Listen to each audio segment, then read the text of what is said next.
Assalamu alaikum. In this video, we are going to discuss all important lines and all important points of chapter metals and alloys. सबसे पहले हमारे पास chapter आता है metal and alloy which is chapter number 6. इसके अंदर हमने पढ़ा था कि what is metal, what is alloy.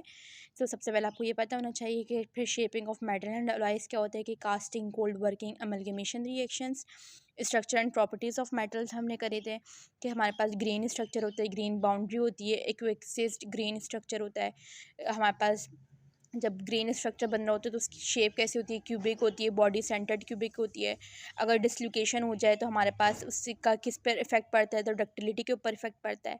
अगर जिस प्लेन के ऊपर डिसलोकेशन होती है उसको हम स्लिप प्लेन कहते हैं. और जो है हमारे पास जो स्ट्रेस इसको इनिशिएट करवाता है मतलब डिसलोकेशन को, वो होता है यील्ड स्ट्रेस. हमने कोल्ड वर्किंग की पूरी डेफिनेशन पढ़ी थी कि व्हाट इज़ कोल्ड वर्किंग. देखिए यहाँ पे लिखा हुआ है वाइवा. तो मीन्स कि कोल्ड वर्किंग की डेफिनेशन जो है हमारे पास वाइवा में पूछी जाती है. कोल्ड वर्किंग होती क्या है, वर्क हार्डनिंग क्या होती है, इससे कैसा स्ट्रक्चर मिलता है, मोर फिब्रस स्ट्रक्चर मिलता है.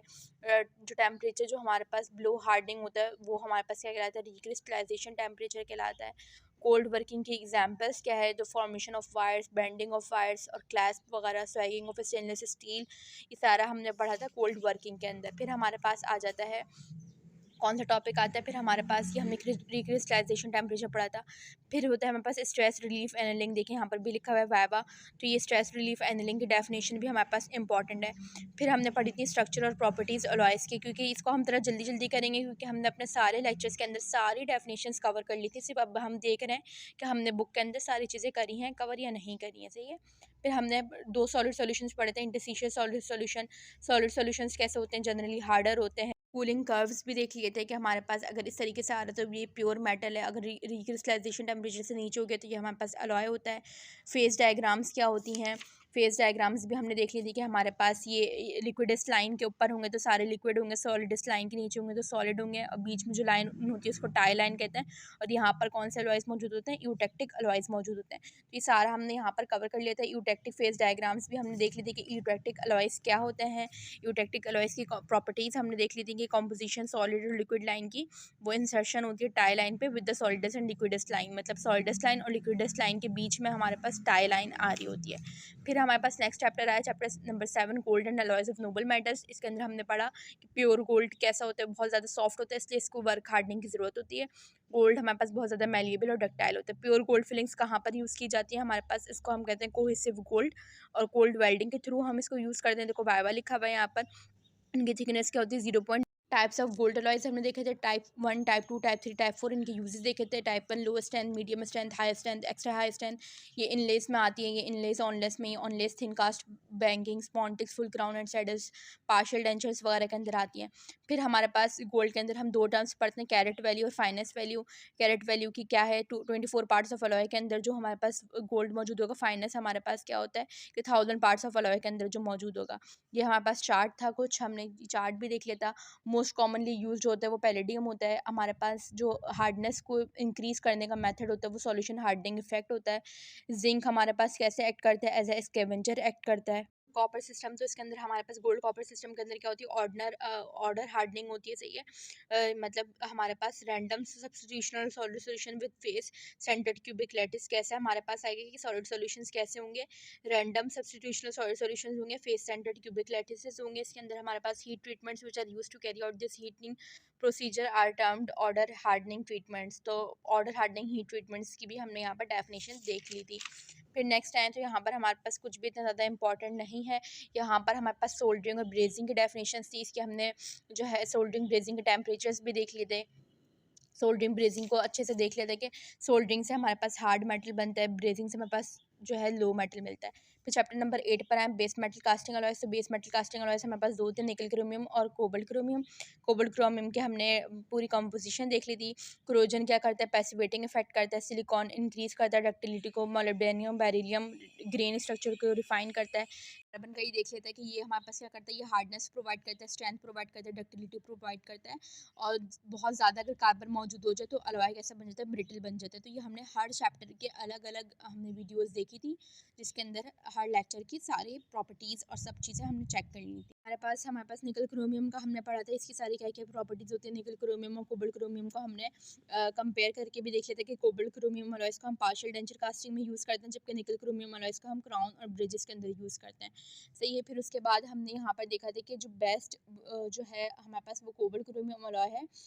किसके लिए? फॉर द कनेक्टर्स, मीन्स कि कनेक्टर के लिए हम कोबाल्ट क्रोमियम अलॉय को यूज़ करते हैं, और क्लैश बनाने के लिए हम टाइप 4 गोल्ड अलॉय को यूज़ करते हैं। ठीक है। जो हमारे पास गोल्ड अलॉयज़ होते हैं जिनके अंदर लेस श्रिंकेज होती है, उनके अंदर हमारे पास मीन्स कि जिनके अंदर सबसे कम श्रिंकेज होगी 1.4%, वो हमारे पास कंपेयर किया जाता है निकल क्रोमियम अलॉयज़ के। निकल क्रोमियम अलॉयज़ की श्रिंकेज जो होती है 2.0 होती है। फिर हमने बेस मेटल अलॉयज़ देखे, तो इसकी भी आपको नज़र आ रहा होगा कि 4 टाइप्स हैं। Type 1, type 2, type 3, type 4, low strength, medium strength, high strength, extra high strength, इनके सारे यूजेस देख लेते हैं।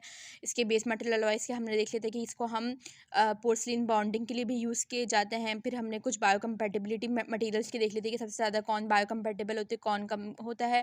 वेनेडियम को हमने पढ़ा था कि ये फेवरेबल बायोकम्पैटिबिलिटी शो करता है, जबकि हमारे पास हमने इसके पढ़े थे इम्प्लांट्स के लिए कौन से मेटल और कौन से अलॉयज़ यूज़ किए जाते हैं। तो लेक्चर के अंदर आप देख लीजिएगा, इसके अंदर सारी चीज़ें हमने कवर की हुई हैं। इसका मतलब है कि हमने बुक में से कुछ भी नहीं छोड़ा, सारी चीज़ें हमने देख ली हैं सारी। ठीक है। तो ये हमारे पास इम्प्लांट्स वाला टॉपिक हो गया। कास्टिंग तो हम चैप्टर अलग ही है। फिर हमारे पास चैप्टर नंबर 10 आता है steel and rod alloys. Steel and rod alloys अभी हमने देखा कि कोल्ड वर्किंग क्या होती है, स्टेनलेस स्टील और स्टील क्या होता है। स्टील का हमने देख लिया था कि ये हमारे पास 723 सेल्सियस जो हमारे पास क्रिटिकल टेम्परेचर होता है। ऑस्टेनाइट क्या होता है, पेयरलाइट क्या होता है, फेराइट क्या होता है। यहाँ पर हमने हाइपर यूटॉक्टेड अलॉयज़ को देखे थे जिसके अंदर कार्बन कंसनट्रेशन ज़्यादा थी। हाइपर यूटॉक्टेड अलॉय को देखे थे जिसके अंदर स्मॉलर कार्बन कॉन्टेंट्स था। और हमने ये भी देख लिया था कि हाइपर यूटेक्टाइड और हाइपर यूटेक्टाइड के अंदर, दोनों के अंदर फेराइट भी होता है, सीमेंटाइट भी होता है। हाइपर यूटेक्टाइड को हम कहाँ पर यूज़ करते हैं? हम कटिंग इंस्ट्रूमेंट्स के लिए यूज़ करते हैं, जबकि हाइपर यूटेक्टाइड को हम नॉन कटिंग इंस्ट्रूमेंट्स के लिए जैसे फोर्सेप्स वगैरह के लिए यूज़ करते हैं। हमने इसका ये वाला ग्राफ भी देख लिया था कि फेराइट और सीमेंटाइट को मिलाकर हम पेयरलाइट कहते हैं। अगर हम इसकी हीटिंग कर दें तो ये ऑस्टेनाइट में कन्वर्ट हो जाएगा। ऑस्टेनाइट की अगर हम रैपिड कूलिंग कर दें, मीन्स क्वेंचिंग कर दें, तो ये मार्टेनसाइट में कन्वर्ट हो जाएगा। और मार्टेनसाइट को अगर हम लो हीट ट्रीटमेंट दे दें, मीन्स टेम्परिंग कर दें उसकी, तो ये वापस से फेराइट और सीमेंटाइट में कन्वर्ट हो जाएगा। यहाँ पे सारी मार्टेनसाइट की प्रॉपर्टीज़ लिखी हुई कि क्या होता है। हमने इसको पढ़ा था कि कोरोजन कौन डिसएडवांटेजेस ऑफ कोरोजन भी देख लेता है। फिर हम आ जाते हैं स्टेनलेस स्टील के अंदर। तो स्टेनलेस स्टील के हमने कॉम्पोजिशन देखी थी, लिखा हुआ है यहाँ पे कि वाइवा में कॉम्पोजिशन पूछी हुई है स्टेनलेस स्टील की। क्रोमियम जो यहाँ पर हमने 18/8 स्टेनलेस स्टील भी देखा था जिसके अंदर 18% क्रोमियम था, 8% निकल था। इसको हम ऑस्टेनेटिक स्टेनलेस स्टील भी कहते हैं। इसको हम कहाँ पर यूज़ करते हैं? तो नॉन कटिंग इंस्ट्रूमेंट्स में, जैसे कि वायर्स में, डेंचर बेसिस में, और कोल्ड वर्किंग से इसके ऊपर कोई इफेक्ट नहीं पड़ता, मीन्स कि ये कोई हार्ड नहीं होते। फिर हमने देखा था हमारे पास दूसरा क्या था, क्या नाम है, मार्टेनस्टिक स्टेनलेस स्टील, जिसकी कॉम्पोजिशन हमने देख ली थी। स्टेनलेस स्टील डेंचर बेसिस का हमने देख लिया था कि ये हमारे पास कहाँ पर यूज़ की जाती हैं। ये हमारे पास जो भी हमारे पास क्या नाम है वायर्स हैं, डेंचर बेसिस हैं, इसको बनाने में हमें स्टेनलेस स्टील यूज़ कर रहे थे। इसके एडवांटेजेस देख लेते हैं कि ये जो है हीट को रैपिडली कंडक्ट करता है, जबकि इसके डिसएडवांटेज कहते हैं कि लैक ऑफ सरफेस डिटेल्स हैं। वायर्स भी हमने देखे थे कि ऑर्थोडोंटिक्स के अंदर इसको हम यूज़ कर रहे थे। दैन फिर हमारे पास इसकी कुछ टर्म्स थी कि गोल्ड अलॉयज़ की हमने कंपैरिजन करके देखा था। कोबाल्ट क्रोमियम अलॉयज़ जिसको हम एल्गलॉय कह रहे थे।